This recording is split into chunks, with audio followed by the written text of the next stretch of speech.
శ్రీకాకుళం జిల్లా పలాసలో చారిత్రక ప్రాముఖ్యం కలిగిన డేకూరు కొండకు భక్తులు క్యూ కట్టారు. కొండపై జరిగిన జాతరకు సుదూర ప్రాంతాల నుంచి కుటుంబ సమేతంగా తరలివచ్చారు.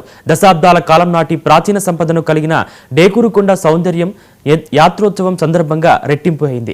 పలాస, కాజీబుగ్గ జంట పట్టణాలతో పాటు పరిసర ప్రాంతాలకు చెందిన భక్తులు తండోపతండాలుగా తరలివచ్చి కొండపై కొలువుదీరిన శ్రీ నీలకంఠేశ్వర స్వామి, త్రినాథస్వామి, సంతోషిమాత దేవాలయాలను దర్శించుకుని మొక్కులు చెల్లించుకున్నారు.